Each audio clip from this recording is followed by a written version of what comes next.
तो बिना time waste करें हम विलियम बेंटिक और लॉर्ड कॉर्नवालिस के प्लान देख लेते हैं। लॉर्ड कॉर्नवालिस के 3 प्लान है।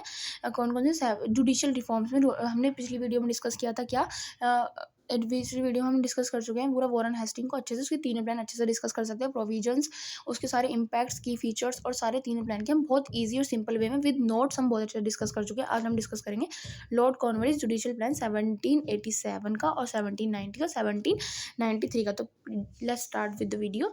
लॉर्ड कॉर्नवालिस को होता है एक प्रोमिनेंट फिगर है। देखो आप जब भी आप अपनी लीगल हिस्ट्री की और हिस्ट्री की बात करोगे तो लॉर्ड कॉर्नवालिस एक ऐसा करेक्टर जिसको पढ़ना ज़रूरी है। क्यों ज़रूरी है, अभी आगे आपको वीडियो में पता लग जाएगा कि क्यों ज़रूरी है, इसने कौन कौन से जुडिशियल रिफॉर्म लाया। जब भी हम जुडिशरी की बात करते हैं तो लॉर्ड कॉर्नवालिस बहुत एक इंपॉर्टेंट फीचर है और बहुत एक इंपॉर्टेंट करेक्टर। तो इंपॉर्टेंट ये देखो एक प्रोमिनेंट फिगर था ब्रिटिश कॉलोनियल एडमिनिस्ट्रेशन का इन इंडिया में, और नॉन इम्प्लीमेंटिंग, और ये जाना जाता था कि इम्प्लीमेंटिंग सिग्निफिकेंट जुडिशियल रिफॉर्म्स इसने बहुत सारे किए हैं, तो इसलिए इससे जाना जाता था। और ये गवर्नर जनरल था कब से कब तक, जो हमारा वॉरेन हेस्टिंग था वो भी गवर्नर जनरल था बंगाल के अंदर। अब ये कब से कब तक था, 1786 और 1793 तक का ये हमारा कौन था, ये गवर्नर जनरल बना। कौन बना, ये हमारा लॉर्ड कॉर्नवालिस। ठीक है, इसके रिफॉर्म्स कौन कौन थे, 1787, 1790, 1793 के इसके रिफॉर्म्स है। ओवरऑल इसने जुडिशियल करप्शन को खत्म किया, करप्शन को मार्क किया, ये सारी चीज़ें which was marked by the inefficiency, corruption and lack of uniformity. ठीक है, अब हम आगे देखते हैं इसका पहला judicial plan, reason for judicial plan. पहले देखते हैं रीजन क्या था। 1787 जब इसने वॉरेन हेस्टिंग ने इतने अच्छे से इंप्लीमेंट कर दिया था सब कुछ, तो क्या रीजन हुआ भाई 1787 में? देखो क्या हुआ कि जो कंपनी थी वहाँ की वो डिससेटिस्फाइड थी। मेन कंपनी कहाँ थी, ब्रिटिश में। ब्रिटिश वाले जो थे वो डिससेटिस्फाइड थे, क्योंकि जो वॉरेन हेस्टिंग का जो ये था ना, सेपरेशन ऑफ पावर का, रिवेन्यू और जुडिशियल सिस्टम को जिसने अलग किया, बहुत एक्सपेंसिव था। उनको एक्सपेंसिव लगा, इसलिए उसको खुश नहीं थे इसकी सेपरेशन से, उसको एक्सपेंसिव लग रहा था, इसलिए उन्होंने ये बोला कि 1787 को दोबारा एक और जुडिशियल प्लान इंट्रोड्यूस किया जाए। तो लॉर्ड कॉर्नवालिस ने जुडिशियल प्लान कॉन्फ्लिक्ट ओवरऑल, और वो क्या कर रहा था, कॉन्फ्लिक्ट क्रिएट कर रहा था, ओवरऑल लैपिंग। ठीक है, और डायरेक्टर ने जो वहाँ के डायरेक्टर थे हमारी कंपनी के मेन, उन्होंने कॉर्नवालिस को बोला कि इसको पर्सन रिवेन्यू और जुडिशियल पावर को एक साथ करो और इनको सिंप्लिसिटी में लाओ और एनर्जी, जस्टिस और इकोनॉमी प्रोवाइड करो। ठीक है, उसके बाद क्या हुआ, इसने क्या किया, इसने रिफॉर्म्स में क्या लाया 1787 वाले में, अपॉइंटमेंट ऑफ यूरोपियन ऑफिसर्स। इसको देखने लगा कि कहीं ना कहीं हमारे इंडियंस को पावर मिल रही है, इंडियंस हमारे जुडिशरी में आ रहे हैं, तो इन्होंने क्या किया, अपॉइंटमेंट करी यूरोपियन ऑफिसर्स की, ताकि अच्छी कमांड हो सके और क्या हो सके, इनके रूल्स अच्छे से फैल सके और जितने भी प्रिंसिपल्स को डेवलप करें वो सारे अच्छे से एडमायर हो सके और अच्छे से एडमिनिस्ट्रेशन को संभाला जा सके इनके अकॉर्डिंग। ठीक है, फिर डिस्ट्रिक्ट कोर्ट को डेवलप किया गया, establishment of district court headed by European district collector. अब देखो इसने फिर से कलेक्टर को लाना शुरू कर दिया। उसने क्या किया था, कलेक्टर को हटाया। इसने क्या किया, कलेक्टर को, वॉरेन हेस्टिंग ने कलेक्टर को हटाया, इसने क्या किया, दोबारा से कलेक्टर को लाना शुरू कर दिया। Who were responsible for criminal, और उसने क्या किया कि कलेक्टर को एक ऐसा हेड बना दिया जो क्रिमिनल हो या सिविल मैटर हो, उन दोनों को ही वो हेड करेगा। और वॉरेन हेस्टिंग ने क्या किया था, इन दोनों को ही अलग किया था, सरदार दीवानी अदालत और सरदार निजामत अदालत के थ्रू। ठीक है, अब इसने क्या किया, hierarchy of court, hierarchy of court लाया इसमें, मतलब कोर्ट को लाया किस तरीके से कि मतलब पहले होगा डिस्ट्रिक्ट कोर्ट, फिर प्रोविंशियल कोर्ट, और सरदार कोर्ट को इसने हायरार्की में अपॉइंट कर दिया। फिर क्या हुआ, रेगुलेशन ऑफ कोर्ट प्रोसीडिंग की रेगुलेशन को रेगुलेट किया। ठीक है, limited the arbitrary use of power bye जजेस जो थे वो आर्बिट्ररी पावर को यूज़ कर रहे थे, मतलब रॉन्गफुल करप्टेड हो रहे थे, तो उसको भी इसने रिड्यूस किया कहीं ना कहीं पे। ठीक है, अब हम आगे अगला देखते हैं। हम ये सारे नोट्स बहुत इंपॉर्टेंट है, आप सब कुछ इसको अच्छे से पढ़ते जाइएगा। इसके अब देखिए फीचर्स क्या है, फीचर्स क्या क्या हो सकते हैं आपके अकॉर्डिंग, वो हम डिस्कस करते हैं। फीचर्स क्या क्या है इसके, इस एक्ट के फीचर क्या क्या हुए। इसने जुडिशियल फंक्शन को वेस्ट किया कलेक्टर के थ्रू। ठीक है, कलेक्टर को सारी पावर दे दी गई, रिवेन्यू कलेक्टर की, डिस्प्यूट कलेक्ट कर, जितने भी डिस्प्यूट होंगे सारे कौन करेगा, कलेक्टर को पावर दे दी।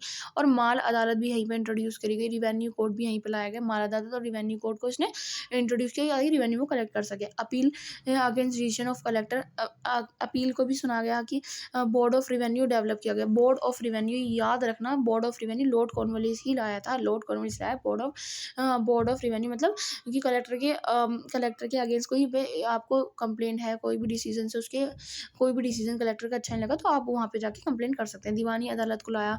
ठीक है, दीवानी अदालत establish decided by civil dispute in each district. दीवानी, देखो दीवानी अदालत लाया कौन था, हमारा वॉरेन हेस्टिंग। लेकिन इसने क्या किया, हर डिस्ट्रिक्ट में लाया, दीवानी अदालत को हर डिस्ट्रिक्ट में लाया इट्स सोल जज, ठीक है। अपील दीवानी अदालत वेंट टू सरदार दीवानी अदालत, मतलब अपील पहले कहाँ लगी, अपील जो है दीवानी अदालत की वो जाएगी सरदार अदालत में, और मैटर होगा 1,000 रुपये से ज़्यादा का, ठीक है। और किंग इन काउंसिल के पास जाएगी अगर 5,000 रुपये का। किंग इन काउंसिल को भी याद रखना है, बोर्ड ऑफ रिवेन्यू और किंग इन काउंसिल को बहुत याद रखना है, क्योंकि किंग इन काउंसिल को भी वो लॉर्ड कॉर्नवालिस ने इंट्रोड्यूस किया था। इसमें क्या हुआ था, किंग इन काउंसिल में कि मतलब 5,000 तक का मैटर है तो आप वहाँ लेके जाओ, ठीक है। ये सारा हुआ था इसके अंदर। आपको ये समझ आ गया होगा आई होप यहाँ तक। और दो collector magistrate, collector as a magistrate, collector को एज अ मैजिस्ट्रेट भी अपॉइंट किया गया था, क्योंकि मैजिस्ट्रेट किसे कहते हैं, जो क्रिमिनल कोर्ट का जज होता है उसको मैजिस्ट्रेट कहते हैं ना। तो वहाँ पे कलेक्टर को भी कलेक्टर जो कलेक्टर था उसी को ही मैजिस्ट्रेट वाली सारी पावर दे दी गई कि वो अपने पिटी मैटर सारे मतलब जितने भी मैटर्स होंगे क्रिमिनल रिलेटेड वो सारे कलेक्टर ही देखेगा एज अ मैजिस्ट्रेट, ठीक है। और इन पेटी मैटर्स क्या हुआ, he had it power to decide inflict punishment up to 15 lashes. 15 मतलब उसने दे दी, कलेक्टर को ये पावर भी दे दी गई कि अगर वो उसे लगता है कि पेटी मैटर्स है और कोई पनिशमेंट मिलनी चाहिए तो वो वहाँ पे 15 दिन की लैसेस और 15 दिन की इम्प्रिजमेंट दे सकता है। कौन दे सकता है, कलेक्टर, ठीक है। The rest needed to be refer to the criminal court, और जितना ही बचेगा सारा जाएगा क्रिमिनल कोर्ट के अंदर। The collector was also authorise to arrest British subject but the sufficient evidence, मतलब ब्रिटिश लोगों को भी, ब्रिटिश सब्जेक्ट, ब्रिटिश कोई सब्जेक्ट है तो उस पर भी वो लोगों को अरेस्ट कर सकता है। ये उसकी कौन सी पावर थी, क्रिमिनल जुडिशियल पावर, ठीक है, कलेक्टर की। अब इसमें इवोल्यूशन क्या हुई, इसने 1787 वाले प्लान में कि विशेष डायरेक्टर को इसने ज़्यादा पावर दे दी, ठीक है, पहली बात तो ये। और फिर primary important was attach to revenue collection, और जो इनकी इंपॉर्टेंस मेन थी, जस्टिस प्रोवाइड करना नहीं, इनकी मेन इंपॉर्टेंस क्या थी कि रिवेन्यू कलेक्शन, पैसा मिल जाए बस, पैसा कलेक्ट करना कहाँ से, इंडियन पीपल से, ठीक है। अपनी नीड को फुलफिल करने के लिए इसने ये ऐसा किया, रिवेन्यू कलेक्शन का एक दूसरा जरिया बना लिया। People lost confidence in the, और इसके थ्रू क्या हुआ, पीपल ने अपना मतलब कॉन्फिडेंस खो दिया कि जुडिशियल पावर से जाना अच्छा है कि अपने घर में बैठ के मैटर सोल्व कर लो, उनकी जुडिशरी में कोई जाने का फायदा नहीं है, मैटर कोर्ट तक ले जाने का फायदा नहीं, क्योंकि पीपल जो थे कॉन्फिडेंस अपने लूज कर चुके थे। Provision for appeal in all cases from the decision of the collector was intended to keep him bound and prevent the, ये सारी चीज़ें थी, मतलब प्रोविज़न लाया गया अपील और मिस यूज़ से बचाए जाने के लिए, इसने ये सारे कोर्ट को इस्टेब्लिश किया, ये सारी चीज़ें। 1790 में क्या हुआ, 1790 जुडिशियल प्लान में इसने क्या किया, लॉर्ड कॉर्नवालिस ने 70, ये इसका मतलब क्या था, रिफाइन करने के लिए, इसने लाया इसलिए था ताकि वो रिफाइन कर सकते हैं करेक्शन को, जो उसने जितने भी चैलेंजेस फेस किए हैं, उसको थोड़ा ये ओवरकम कर सके, ठीक है, इसको इसलिए लाया। ये इसके रीज़न क्या थे, जो एडमिट, देखो रीज़न बहुत इंपॉर्टेंट है, रीज़न आप इसको ज़्यादा लग रहे होंगे लेकिन मैं समझाऊंगी तो आपको ईजिली समझ आता है। रीज़न क्या थे, जो एडमिनिस्ट्रेशन क्रिमिनल था वो कम्प्लीटली लेफ्ट कंट्रोल आ गया था मुस्लिम ऑफिसर्स के अंदर। इसने क्या देखा कि जो जितना भी सारा हमारा एडमिनिस्ट्रेशन, जितना भी जुडिशियल कंट्रोल है वो सारा गाजी मुफ्ती इनके कंट्रोल में आ रहा है, और वहाँ पे जितने भी थे नवाब did not care any longer about, जो वहाँ के नवाब थे, अपने प्रिंसेस स्टेट में जो नवाब थे वो केयर नहीं करते कि जुडिशियल प्लान क्या कह रहा है क्या नहीं कह रहा, तो ये भी एक ड्रॉबैक था। तो उसने देखा इसको लाने के लिए कि 1787 को लाना चाहिए, क्योंकि यहाँ पे ऐसा हो रहा है। जजेस appointed had no legal education, जो जज, सबसे मेन बात है, जो जज बन रहे थे, जो जज डिसीजन दे रहे थे, वो खुद को, उनको कुछ लीगल नॉलेज नहीं थी, ना उनको लॉ की नॉलेज है, ना किसी लीगल प्रैक्टिस में है, वो बस ऐसी, और ना उनको, और उनको क्या था, जो उनको सैलरी भी मिल रही थी बहुत कम मिल रही थी, और उनकी कंडीशन जो थी, कंडीशन और वेयर जो, जहाँ पे वो अपना मतलब कंडीशन बहुत अनहेल्दी थी, जहाँ पे वो डिसीजन सुनाते थे। और मुफस्सिल फौजदारी अदालत क्या थी, वो मतलब पूरी तरह ट्रैनिक बन गई थी, ट्रैनिकल एब्सेंस हो गई थी, वहाँ पे कंट्रोल नहीं हो पा रहा था मुफस्सिल फौजदारी अदालत में लोग जजेस का, ठीक है। और वहाँ पे क्या था, एब्सेंस मतलब एक कनेक्शन भी नहीं था वहाँ पे। अब अगला देखे ना क्या था, जो वहाँ पे मतलब जज जो पनिशमेंट दे रहा है और जो उसने बंदे ने क्राइम किया उसके बीच में कोई रिलेशन ही नहीं है, कि पनिशमेंट, अगर तुमने क्राइम किया है, कि तुमने चोरी की है तो तुम्हें इम्प्रिजमेंट होनी चाहिए, ठीक है, ये हमारा आज के टाइम पे रूल है। लेकिन अगर आपने क्राइम किया चोरी का, आपको सीधा फांसी हो गई, ये तो कोई रूल नहीं हुआ, ये पनिशमेंट के बीच में कनेक्शन ही नहीं हुआ। अब जस्टिस जो था, जस्टिस वॉज, और जस्टिस वो था वो डिले था बहुत ज़्यादा, 10-10 साल हो जाते थे लोगों को वेट करते करते, ट्रायल खत्म ही नहीं हो रहा है। और जेल जो थी वो बहुत बैड कंडीशन में थी, क्यों थी, वहाँ पे क्रिमिनल प्रोटेक्शन थी वो जमींदार के थ्रू थी, जमींदार वैसे भी पीपल की केयर नहीं करते थे, तो जमींदार बहुत वहाँ पे एकदम वैसे थे, मतलब बहुत दर्दनाक इंसान थे, जो लोगों पे दयावान नहीं थे, ऐसे लोग वहाँ पे ज़मींदार थे, तो उनके कंट्रोल में आ गए, इसलिए वहाँ पे जेल्स की जो कंडीशन थी वो भी बहुत ख़राब थी, ठीक है। और जुडिशियल जो थे वो बहुत कम सैलरी ले रहे थे, जो जजेस थे उनको बहुत कम सैलरी प्रोवाइड हो रही थी। अब रिफॉर्म्स क्या किए, केस ने इस एक्ट में सेपरेशन ऑफ अब इसने क्या किया, सेपरेशन किया जुडिशियल फंक्शंस को। इसने अब समझ गया कि वॉरेन हेस्टिंग ने क्यों सेपरेशन किया होगा, इसने सेपरेशन कर दिया। लॉर्ड कॉर्नवालिस ने भी इसको रियलाइज़ हुआ कि हाँ, जो कॉम्बिनेशन बहुत एक बर्डन है, एक ओवर बर्डनिंग है एक बंदे के ऊपर, तो इसलिए इसने दोनों को अलग कर दिया। Establishment of court of appeal, court of appeal को एस्टैब्लिश किया, ठीक है, मतलब डिस्ट्रिक्ट कोर्ट पे कोर्ट ऑफ अपील को इन्होंने एस्टैब्लिश कर दिया। सर्किट कोर्ट लाया ये, सर्किट कोर्ट वॉरेन हेस्टिंग भी लाया था, ये भी लाया, लॉर्ड कॉर्नवालिस लाया, सर्किट कोर्ट लाया। फिर इसने कॉडिफिकेशन ऑफ लॉ किया इसने भी, ठीक है, जो विलियम बेंटिंक ने किया। आखिरकार आके इसने अपने जुडिशियल जो भी इसने वॉरेन हेस्टिंग ने किया, जो आखिरकार इसने आके अपने जुडिशियल प्लान 2 में ऐसा कर दिया।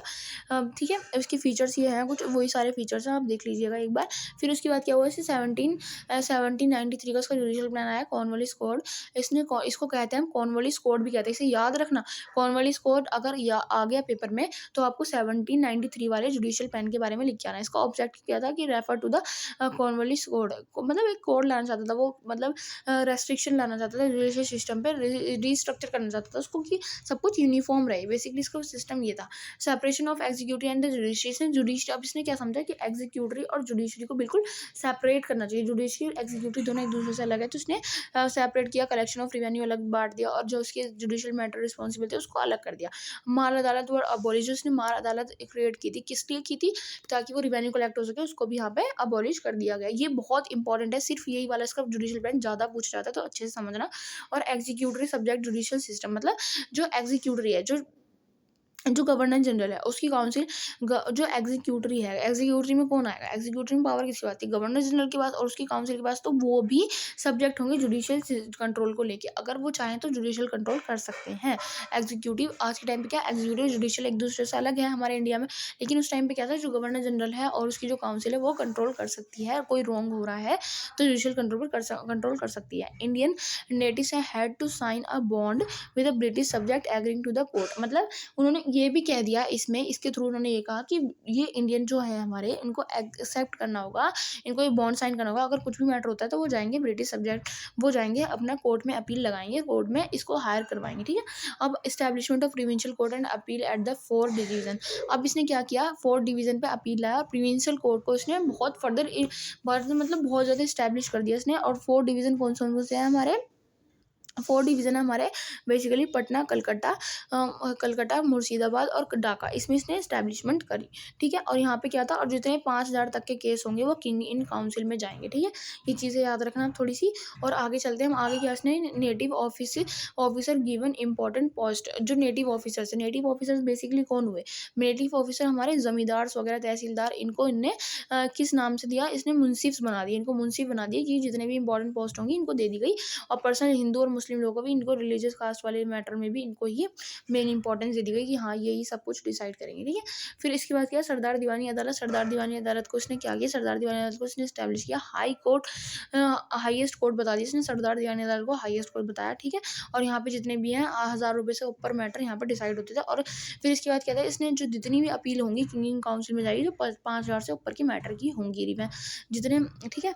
और रिफॉर्म्स लाया, क्रिमिनल जस्टिस में रिफॉर्म्स लाया। देखो क्या होता था, जो मुस्लिम्स होते थे बेसिकली बहुत ज़्यादा हार्श पनिशमेंट होती थी, इनकी बहुत क्रूशियल पनिशमेंट होती थी। किस तरीके से कि मतलब उनके हाथ काट देना, किसी की आँख फोड़ देना, कुछ छोटे से क्राइम पे भी ऐसी। तो उसको इसने चेंज किया, और किसमें चेंज किया इसने, इसने पनिशमेंट को चेंज किया था, इसने चेंज किया हार्ड लेबर में, और ये सारी चीज़ें इसने पनिशमेंट को चेंज किया, ठीक है। और यूनिफॉर्म पैटर्न लाया, ये यूनिफॉर्म पैटर्न ऑफ रेगुलेशन, मतलब यहाँ से थोड़ा थोड़ा इसने यूनिफॉर्म पैटर्न की शुरुआत की। रेगुलेशन मतलब यूनिफॉर्म पैटर्न से होनी चाहिए, यूनिफॉर्म जुडिशियल होनी चाहिए, मतलब जो यहाँ पर डिसीजन लिया जा रहा है किसी एक क्राइम के लिए, तो वही उसी सेम क्राइम के लिए दूसरे कोर्ट में भी वही पनिशमेंट होनी चाहिए, ऐसा इसने कोशिश करी इस प्लान के अंदर। Reform in Muslim personal law, मतलब मुस्लिम पर्सनल लॉ में भी रिफॉर्म लाया कि यहाँ जो पनिशमेंट हो रही है उसको थोड़ा कम कर दिया, और उसको किस में चेंज कर दिया, 14 ईयर की हार्ड लेबर में चेंज कर दिया जाएगा, ऐसा इसने किया। और फिर इसके बाद कोर्ट फी अबॉलिश, मतलब जो कोर्ट फी लगती थी, जिसकी वजह से जो गरीब लोग होते थे वो कोर्ट में नहीं जाते थे अपने केस को लेके कि हाँ यार कोर्ट फी, हमारी चप्पल घिस जाएगी, हमारे घर के बर्तन भी बिक जाएंगे जुडिशरी में पैसा लगाते लगाते, इसलिए उसने कोर्ट फी को भी अबॉलिश किया। और क्या था, legal provision recognise for the first time in India, legal profession को भी फर्स्ट टाइम इंडिया में रेगुलेट किया गया, ठीक है, लॉर्ड कॉर्नवालिस के थ्रू। और इसके इम्पैक्ट और सिग्निफिकेंस क्या है, इम्पैक्ट और सिग्निफिकेंस थोड़ा इंपॉर्टेंट है, देख लो। रिड्यूस ऑफ करप्शन, करप्शन को रिड्यूस किया, स्टैंडर्डाइज ऑफ लॉ, मतलब जब उसने लीगल प्रोफेशन इंट्रोड्यूस कर दिया तो स्टैंडर्डाइज ऑफ लॉ हो ही गया ना, ठीक है। फाउंडेशन फॉर फ्यूचर रिफॉर्म्स, और इसने एक तरीके से क्या थी, फ्यूचर रिफॉर्म्स के लिए फाउंडेशन थी कि हाँ इस तरीके से ड्रॉबैक्स आ रहे हैं, इस तरीके से इंप्लीमेंटेशन हो रही है तो आगे और अच्छा हो सकता है। क्रिटिसिज्म क्या था, लोग मतलब एक्सेप्ट नहीं कर पा रहे थे, फिर काफ़ी सारी बियासनेस हो रही थी, करप्शन हो रही थी, ये सारी चीज़ें इसकी क्रिटिसिज्म है, ठीक है। आई होप आपको ये समझ आया होगा क्लॉड कॉन्वेंस का सारा, इसकी क्रूशियल शेपिंग थी, ये भी इसकी एक क्रूशियल शेपिंग ही थी लीगल फ्रेमवर्क की, ठीक है। इसकी कंक्लूजन में ये सारा लिख देना, इम्पैक्ट जो थे, इसकी कॉम्प्लिसिटी थी, चैलेंजेस थे, ये इसका कंक्लूजन है, ठीक है। आई होप आपको लॉर्ड कॉर्नवालिस से समझ आया होगा अच्छे से। तो आगे हम देख लेते हैं लॉर्ड विलियम बेंटिक। तो नोट्स बहुत हेल्पफुल है, नोट्स आपको जरूर पढ़ने हैं, मैं तो कहूँगी स्क्रीनशॉट लेके आप ये नोट्स जरूर पढ़ें, जिससे कि आपका अच्छे से रिवीजन हो जाए। बाकी सुनने से तो समझ आ ही रहा होगा। लॉर्ड विलियम बेंटिक के उसमें क्या हुआ था, लॉर्ड विलियम बेंटिक ने बहुत सारी चीज़ों को सही किया था और बहुत अच्छे से इसने रिफॉर्म्स लाया था अपने ही एक जुडिशल प्लान में। इसने तीन तीन चार चार नहीं लाया था, इसने एक ही में बहुत सारे रिफॉर्म्स किए थे, जैसे कि कोडिफिकेशन ऑफ लॉ किया। कोडिफिकेशन ऑफ लॉ किया किसने, विलियम बेंटिक ने मेन एफर्ट्स लगाए। सबने क्या किया था, ट्राई किया था कि हाँ कोडिफिकेशन ऑफ लिखिए, लेकिन इसने करके दिखाया कि कोडिफिकेशन ऑफ लॉ हो चुका, ठीक है। फिर इसके बाद क्या किया, अबोलिशन की इसने प्रोविंशियल कोर्ट की और अपील ऑफ सर्किट, ये जितने भी कोर्ट थे, अपील ऑफ सर्किट और प्रोविंशियल कोर्ट, इनको थोड़ा हटाया गया कि यार ये बहुत ज़्यादा वो हो रहा है कि अंदर ही अंदर खचपोच हो रही है, ये कोर्ट वो वहाँ जाएगा, ये केस वहाँ जाएगा, तो इसने इसलिए हटा दिया, ठीक है। आगे क्या किया इसने, फर्दर देखते हैं उसने फर्दर क्या किया, इस्टेब्लिशमेंट ऑफ न्यू कोर्ट्स। अब जब उसने प्रोविंशियल कोर्ट और सर्किट कोर्ट हटाया तो उसने नया कोर्ट तो इस्टेब्लिश करना पड़ेगा ना, इसलिए इसने क्या किया, कमिश्नर्स कोर्ट को लाया। ये बहुत इंपॉर्टेंट है, विलियम बेंटिक का याद रखना कि ये कमिश्नर्स कोर्ट को लाया, उसकी पूरी, ठीक है।